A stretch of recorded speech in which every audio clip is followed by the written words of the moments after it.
This is Democracy Now!, democracynow.org, The War and Peace Report. I'm Amy Goodman with Nermeen Sheikh. The BBC, Associated Press, Reuters and Agence France-Presse have called on Israel to allow journalists in and out of Gaza. In a statement, the news outlet said, quote, "We're desperately concerned for our journalists in Gaza who are increasingly unable to feed themselves and their families."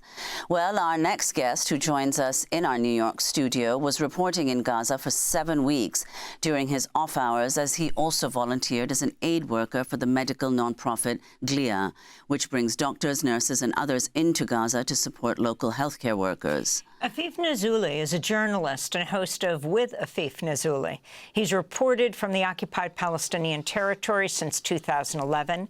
His most recent piece for The Intercept is headlined, "Our reporter got into Gaza. He witnessed a famine of Israel's making," which he wrote with journalist and author Stephen Thrasher. We last spoke to Afeef in January about their report headlined "Surviving War and HIV, Queer, HIV Positive, and Running Out of Medication at Gaza."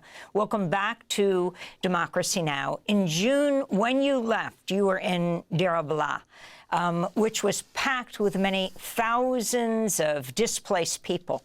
Can you talk about what you saw in Gaza and talk especially about the community kitchens and hunger, starvation, people starving to death? Yeah, first of all, thank you so much for having me again. I went to Gaza because of that first report, and I was there from March 27th to June 3rd. I even lost about 10 pounds to 12 pounds. Because we were having one meal a day. There was rice, there was lentils, and sometimes we would have an errant can of tuna that we had brought and hadn't passed out yet to people that were starving. Hunger is something that I don't think any of us here can actually fathom. I think maybe many of us can in the United States, but most of us can't.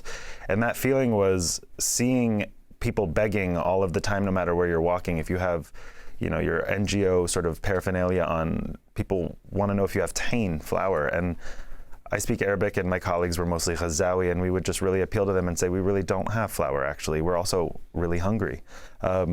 Many of us would just have one meal a day. Now I'm speaking to my colleagues who are having one meal every 3 days often.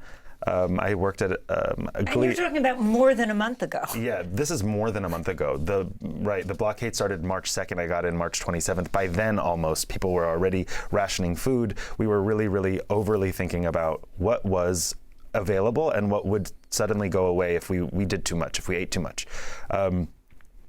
I also volunteered at Shabab Gaza, which is a community kitchen.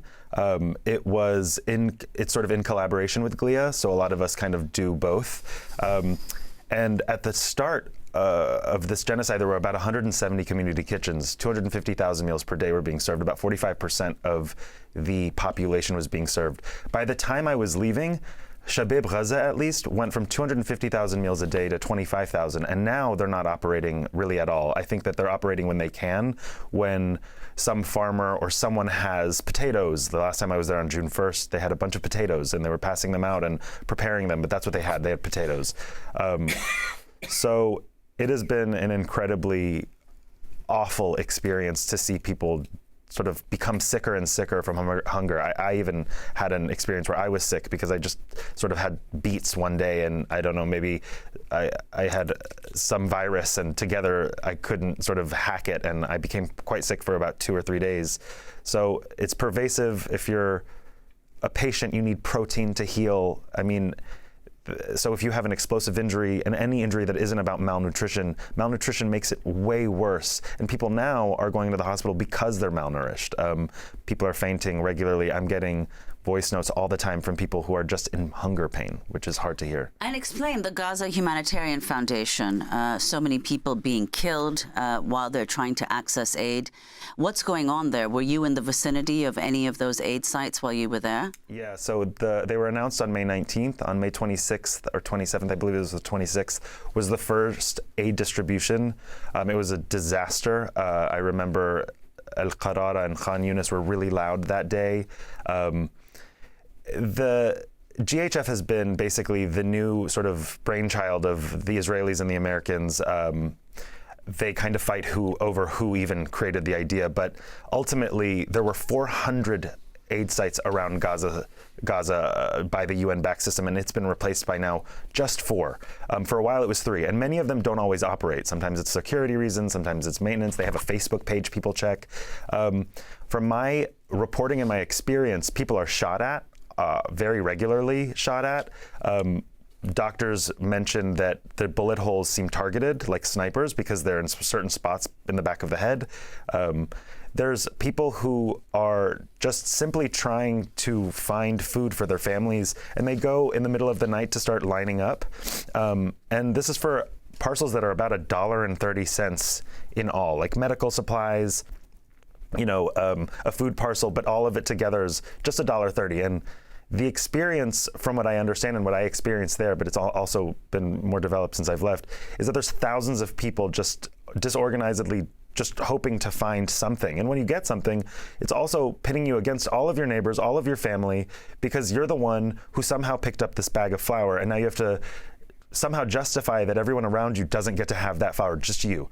So a lot of people are getting into, sort of tension and fights with each other. So it's just an incredibly chaotic, awful, basically supplantation of what was there before, which was working, albeit it had its own flaws. It was working. And you went in as a medical worker. You went in with a medical aid group, and then wrote about your experience. Yeah, so I went in with GLIA. I think that it's really important to realize that right now, Palestinian journalists are suffering because of malnourishment. But for the last year and a half, 2 years, they've been on the front lines. I don't think that they necessarily needed me to go in as a journalist. What they needed was someone to help on the ground, which is what I did. And as part of GLIA, I also did a lot of interviews with doctors and nurses, and sort of glean this information in retrospect and have a lot of sources there still, and we'll hopefully go back. Afeef Nessouli, we want to thank you for being with us. Just recently back from Gaza. We'll link to your piece in The Intercept. Thanks for watching Democracy Now! On YouTube. Subscribe to the channel and turn on notifications to make sure you never miss a video. And for more of our audience-supported journalism, go to democracynow.org, where you can download our news app, sign up for our newsletter, subscribe to the daily podcast, and so much more.